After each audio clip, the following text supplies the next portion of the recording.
Hello everyone, welcome back to my channel, The Carbon Chemistry. In the last class, we already dealt with the introduction and the preparation of the second family, that is alkenes. Today, we will be doing the physical property, the chemical reaction and uses of alkenes. Now, the physical property. The physical property of alkenes are the same of that of alkanes, except for the fact that in alkenes there are two extra isomerism property that's been shown. We have that is the position isomerism and the geometrical isomerism, which was not shown in alkane. Okay, in alkane there was only chain isomerism. So that's the only difference between alkane and alkenes in terms of physical property. Then this is same. First three members are gases, next 14 are liquids, higher ones are solids. Alkenes are colorless and odorless. Next, like dissolves like. This is a very important statement. Like dissolves like means what? Alkenes are organic compounds. Organic compounds are dissolved in organic solvents.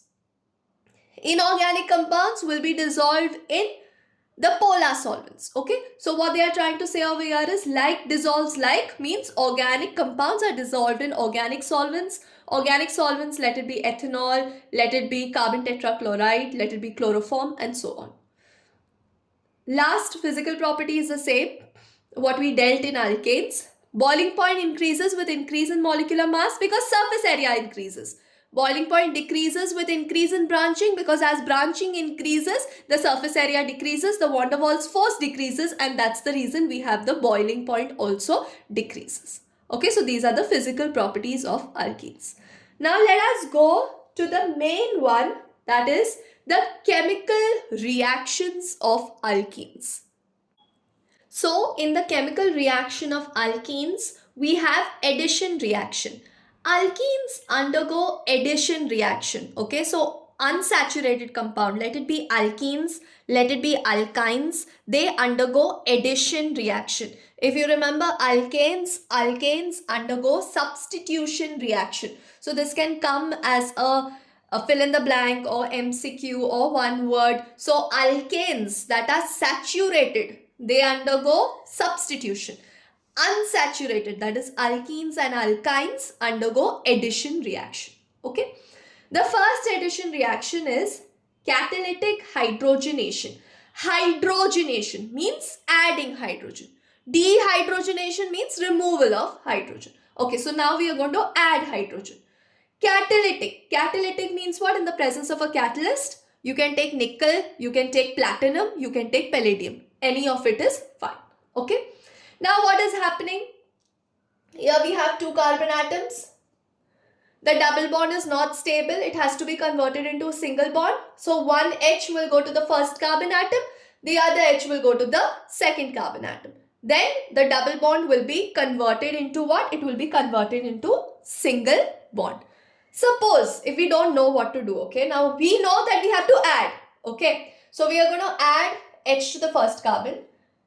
First carbon already has 2H, right? We are adding one more H here, okay.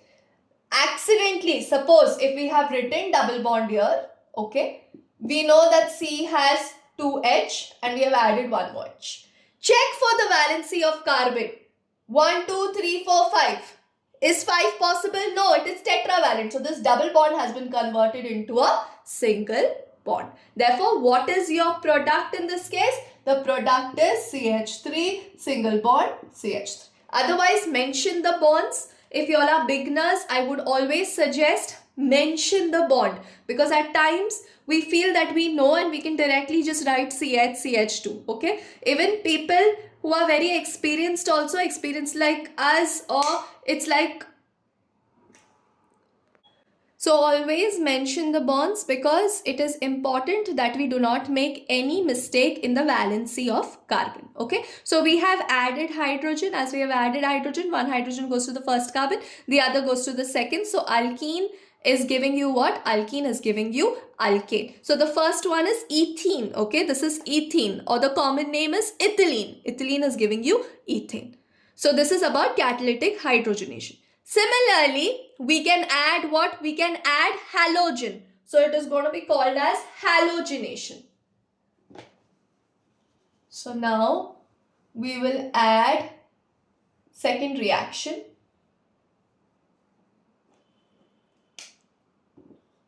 We'll add halogen. This is called as halogenation reaction. We can add any halogen, let it be bromine, let it be chlorine. Iodine and fluorine we usually don't use. Okay, so now halogens exist in its diatomic form. Okay, suppose if we are using bromine, in the presence of what? In the presence of carbon tetrachloride, what will happen? It's an addition reaction. One Br will go to the first carbon, other Br will go to the second carbon. So your product will be CH2 Br, single bond CH2 Br. If you're finding it difficult like that, mention all the bonds. You can write it as CH2 is HH Br, single bond CH Br, so that you are sure that your valency is fulfilled. Okay. Now, what is the name of the reactant and the product? The name of your reactant is ethene, and for the product, what is the name? It is 1,2-dibromoethane. So what is the name of this compound? 1,2-dibromoethane. Alright, now there is something that you need to remember in this reaction which is very important, and that is called as test for unsaturation. Now, who all are unsaturated compounds? Alkenes and alkynes both are unsaturated compounds. Okay. Now, as alkenes and alkynes are unsaturated compound, both show this test. The color of bromine is what? The color of bromine is like reddish brown. Okay. Now, the brown color in the presence of carbon tetrachloride is been discharged. Means brown color is lost. If the brown color is lost, that means my starting material was alkene or alkyne.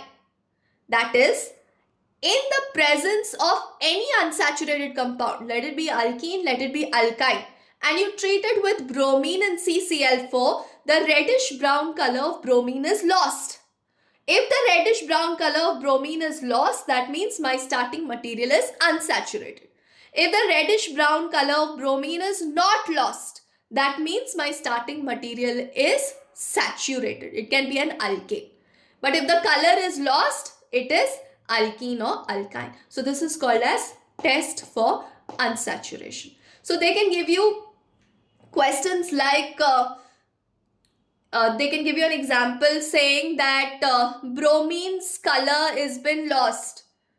What do you think is the starting material? Okay, so you can write the starting material may be alkene or alkyne.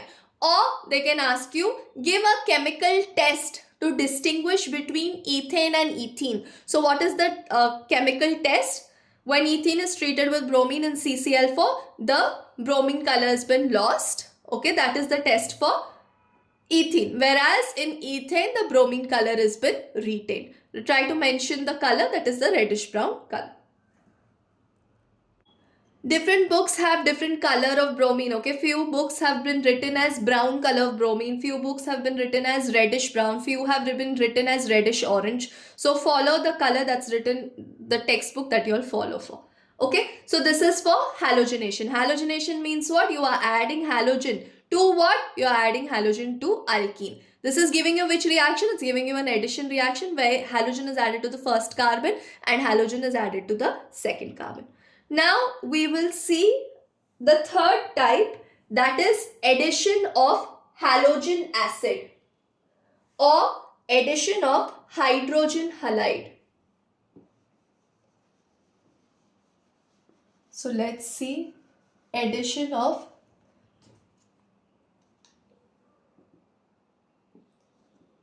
hydrogen halide.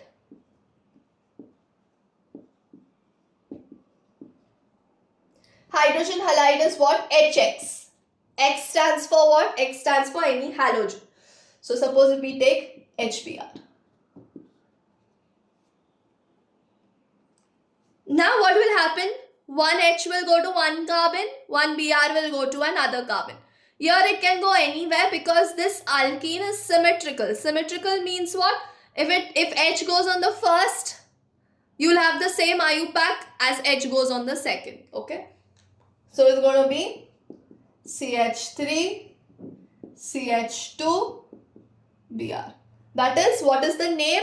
The name of the compound is bromoethane. Okay.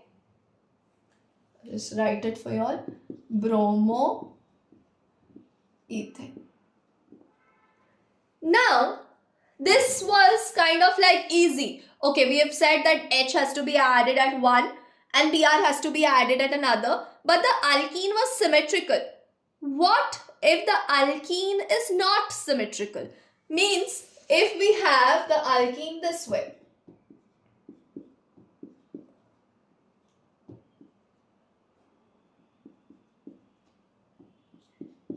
Now where to add H and where to add Br is the question.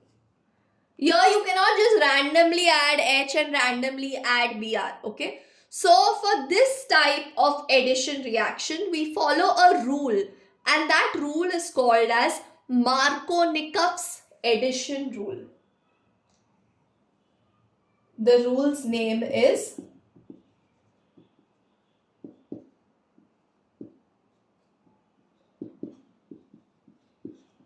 it's called as Markovnikov's rule. Okay. Now what does this Markovnikov's rule state? Markovnikov's rule states the negative part of the reagent goes to that carbon atom having less number of hydrogen. Okay. Now this is HBr. In HBr, H is positive and Br is negative. Okay. So who is negative over here? We are saying Br is negative over here. The negative part of the reagent. Okay. Now this is negative and HBr is your reagent. The negative part of the reagent goes to that carbon. Now where are we doing addition? We are doing addition on double bond. Correct? Now as we are doing addition on this double bond, Br has to be added somewhere, right? Br has to be added, like suppose if I number it 1, 2, 3. Br has to be added on the second carbon or Br has to be added on the first carbon, right? So we don't know where Br has to be added. So what is Markovnikov's rule stating? Markovnikov's rule is stating the negative part of the reagent is going to that carbon having less hydrogen. So who has less hydrogen? H or H2? Okay, which is less, the second carbon is less. So your product will be what? Your product will be CH3, CH, Br, single bond, CH3. So H has gone to the first carbon and Br has gone to the second. So your product is what? Product is 2-bromopropane. Okay. So whenever we have an alkene which is unsymmetrical, that time how to know where to add? That time we follow the Markovnikov rule. What is Markovnikov rule? Markovnikov rule states the negative part of the reagent goes to that carbon having less hydrogen, because our focus is on alkene, right? We have to add on alkene. We cannot just randomly add anywhere else. So this is our focus. Where will it be added? It will be added on the second carbon atom. As per which rule? As per Markovnikov's rule. But again, there is a twist. Suppose in my catalyst, okay, on the arrow, if they have written peroxide, okay, that time we follow the anti-Markovnikov rule. Suppose if we have the same reaction, okay, and now instead of nothing on the arrow, I have peroxide written.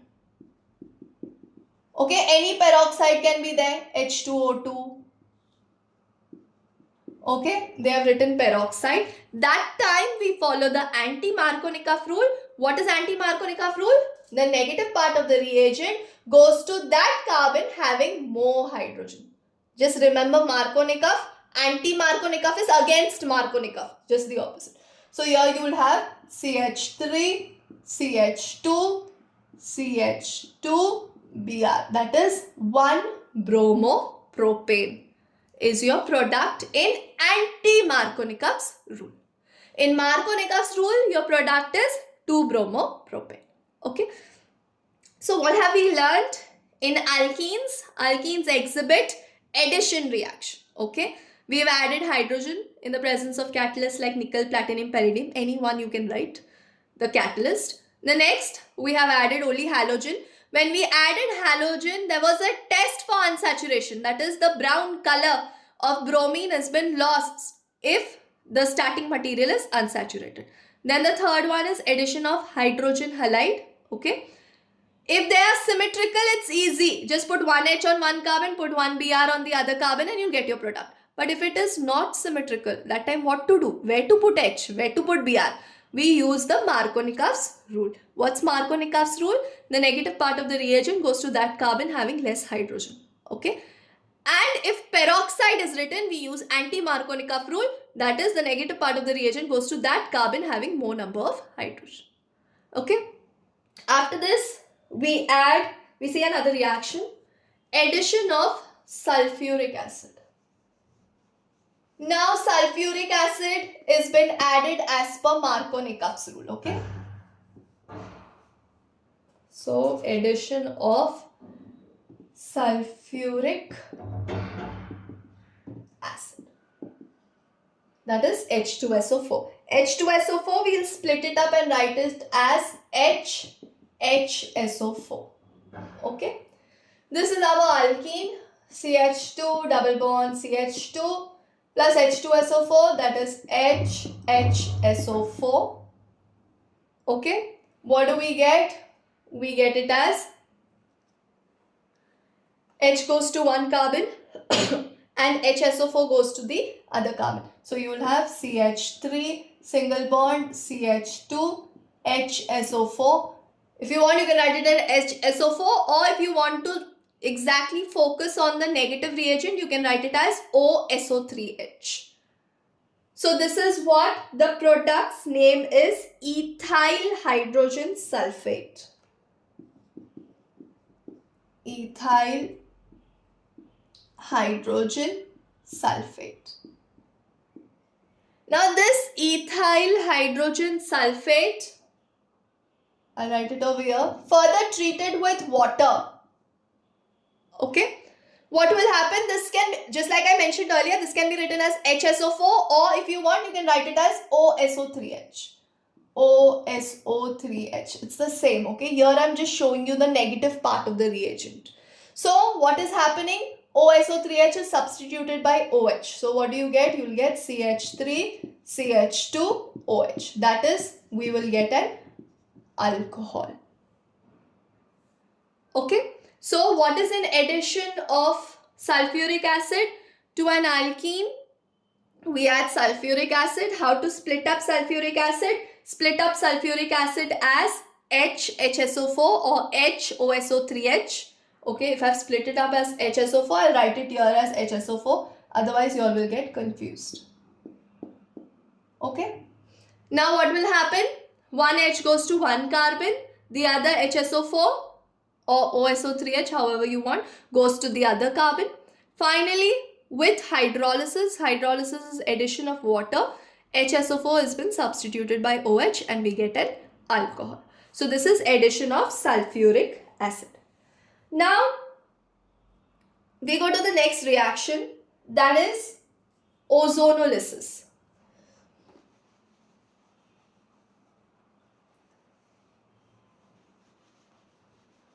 Now, in ozonolysis, we are adding ozone. That is O3. We are adding it to what? We are adding it to an alkene. Okay. Now we add O3. When you are adding ozone to alkene, ozonolysis helps us to understand the position of the double bond, as to where the double bond is present exactly. Now we add O3. What will happen? You will get a structure like this.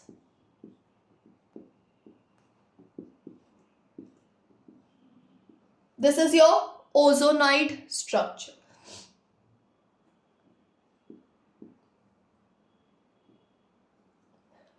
Okay, let's see exactly what have I done. Why is this house shaped structure that I have drawn? Does it make sense what I have drawn?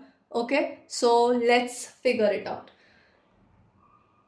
Unsaturated compound, undergo addition. Okay, fine. What are we adding? Ozone. What is ozone? It's O3. Now we have to stack this O3 where? We have to stack this O3 at the double bond. Okay. So we are removing this double bond, and instead of that, we are putting it as a house-shaped structure of oxygen. Okay. Now let's see what this is exactly. Carbon has valency 4. 2 hydrogen, 2, 3, 4. Carbon valency is fulfilled. Oxygen has 2, 1, 2, fulfilled. The other oxygen has 2, 1, 2, fulfilled. Carbon has 4, 2, 3, 4, fulfilled. Look at this oxygen, 2, 1, 2, fulfilled. So the carbon valency is fulfilled. That's the reason we are drawing it like this. Okay? Not because we want to see your drawing skills. Of course, we need to see. Okay? You'll need to draw it properly. Alright. Then further, there is reduction. We add zinc and water and it gets reduced. Reduce means what? Reduce means it's going to split up into 2 parts. Here when we are splitting up, we'll get a double bond O, and the other one also we'll get a double bond O. So we'll get it as C, this is H2, right? So H, double bond O.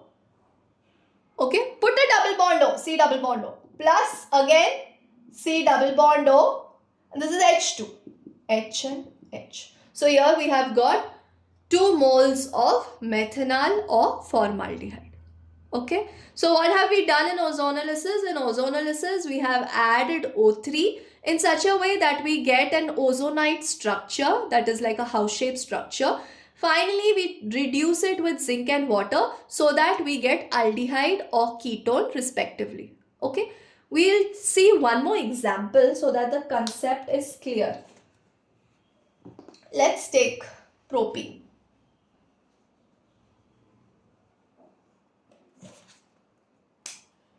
One, two, three. 1, 2, 3, 4, 1, 2, 3, 4 and 3. Okay. Now where to add O3? To the double bond add. Don't add anywhere else. Why? Because we are doing addition of unsaturated. So focus on this. So this ozone will help you to find out the exact location of the double bond. So this is CH3, CH, O, CH2, O, O. Done. Now what to do? Add zinc and water. Split this up. So this will become C double bond O. So see this. C double bond O that has H and CH3. H and CH3 plus C double bond O. It has H and H. So here we have ethanol and we have methanol as our product. So this time we have got 2 different aldehydes. If suppose you have a branch over here of CH3, that time we'll get a ketone. Okay. So this is addition of ozone. Now, if you remember, when we had dealt with alkanes reaction, I had told you all a general formula for combustion. That was CnH2n plus 2 plus 3n plus 1 by 2 O2 gives you NCO2 plus N plus 1 H2O plus heat. So if you remember, this was the formula that I had given in alkanes, okay, for combustion, where there is carbon dioxide gas been formed, okay. So now for alkenes, now we are doing alkenes, we don't need this formula. So there's just a little slight modification in the formula. Instead of CnH2n plus 2, what is the general formula of alkenes? CnH2n. Okay. So CnH2n plus, now for alkanes it was 3n plus 1 by 2. This will be 3n by 2. Gives you NCO2 plus NH2. There it was N plus 1. Here there is only NH2. Okay, so this is how you remember. So CnH2n plus 3n by 2O2 gives you NCO2 NH2O plus heat. Let's put some formula and check. Suppose we consider this as 2. So C2, 2 2s are 4, C2H4 plus. This is considered as 2. 3 2s are 6, 6 by 2 O2, that is you will get 3 O2. Gives you what? N is 2. 2 CO2, N is 2. 2H2O plus heat. Let's check whether what we have done is right or no.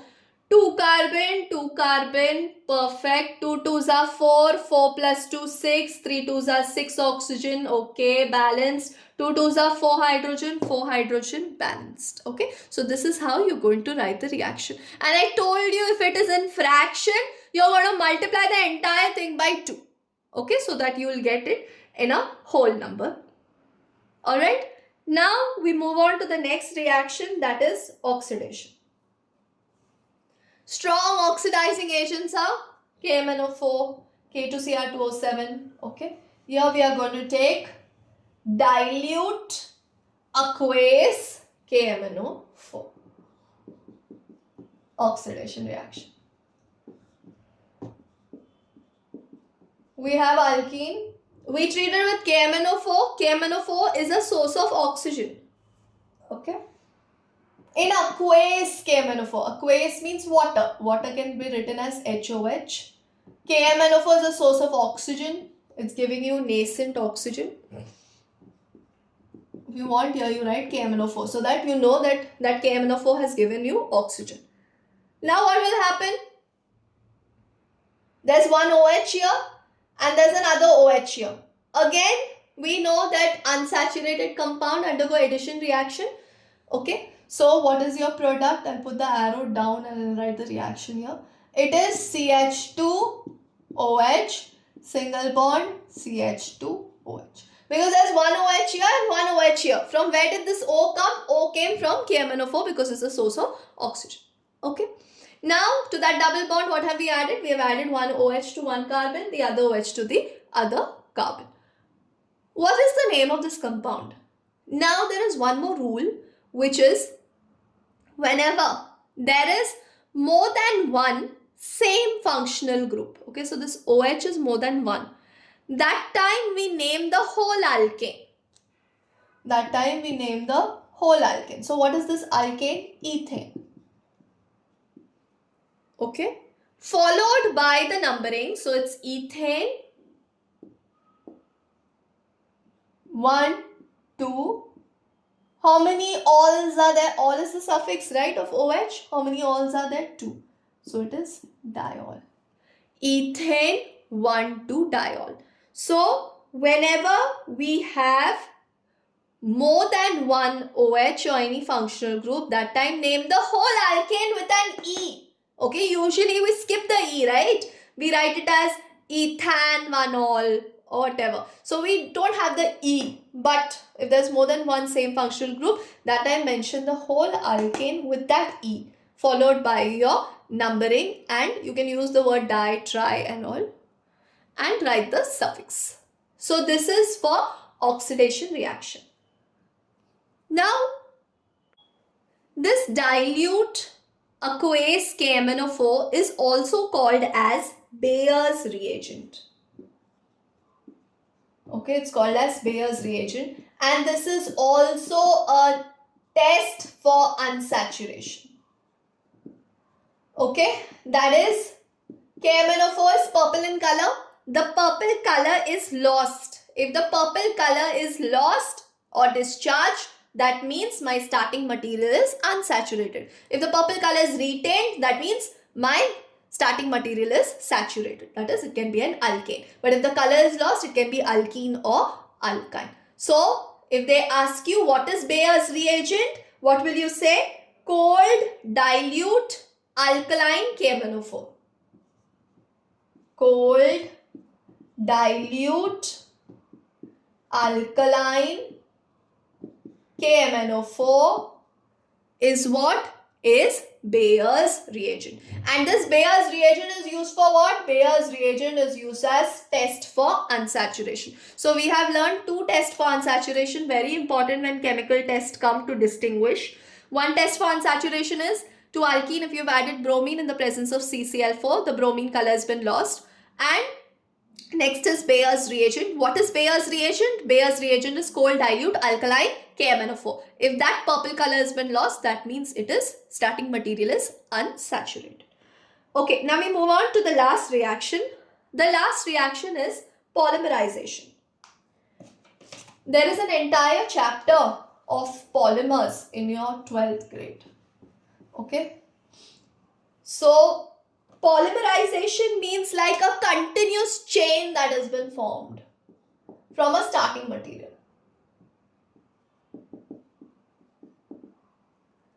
And when it is subjected to high heat and high pressure. So if we have n number of times of alkene, if it is subjected to high temperature and high pressure, you get a polymer. Okay. Now for this you just need to know how to write the structure, because in polymers the entire depth would be dealt with. Okay. So now how do you start with a polymer? We start with a single bond. Okay. So it's single bond CH2, single bond CH2, single bond n number of times. Okay. So what has happened? We have started from the reactant. In polymerization, this reactant will be called as a monomer. Okay. So we have started from a monomer. N monomers are there. Okay. When it is subjected to a high temperature and pressure, you get a polymer. So how do we write the reaction? We write it as single bond CH2, because we don't need to violate our carbon valency. So if you check over here, if I start with the single bond, my valency is fulfilled. 1, 2, 3, 4. 1, 2, 3, 4. So at the start and at the end, putting a single bond is very important. If you don't do that, the tetravalent nature is not been shown of carbon, and the entire thing would be wrong. Okay. At the start and at the end, you have to put a bond, and what is present in like the start and the end is like a complete reaction. Okay. So what is polymerization? Polymerization means whenever we have a monomer, n number of monomers at high temperature, high pressure, it will give you a long chain compound which is called as a polymer. So this CH2 double bond CH2 will be written as single bond CH2, single bond CH2, single bond n number of times. Okay. So that many chemical reactions we have seen today. Okay, we have started with addition reaction, addition of hydrogen, addition of halogen, addition of hydrogen halide. Okay, then we have seen addition of ozone. We saw combustion reaction. Remember the general formula, it will be easier. We saw oxidation reaction, and we saw polymerization reaction. And when we have added hydrogen halide, how to add for unsymmetrical alkene, we have also seen by using the Markovnikov rule. In the absence of catalyst and in the presence of catalyst, we use anti-Markovnikov rule. Now we go to the last bit, that is uses of ethene, or just like you say, common name is ethylene. The uses of alkene, that is especially ethene or ethylene, it's used in the production of oxyethylene torch. That is, this oxyethylene torch is used for welding purposes. Okay. Then for ripening of green fruits, if you want to ripen the fruits artificially, you can use ethene or ethylene. Then in polymers, okay, that is, what are polymers? Now polymers are used to manufacture plastic bags. It's used to manufacture squeeze bottles or certain insulators, and everything is done from polymers, okay, especially like polyvinyl chloride, PVC that we use. So all these are in general the uses of ethene or alkene. You can say the polymer is that the best use of alkene. But for ripening of green fruits and for oxyethylene torch, definitely you're using ethene, or just like we say, the common name is ethylene. So that's it for today's class, where we learnt the physical property, the chemical reactions, and the uses. In the next section, we will start with the next family member, that is alkyne. If you all do like the video, please click on the like button. Okay, thank you.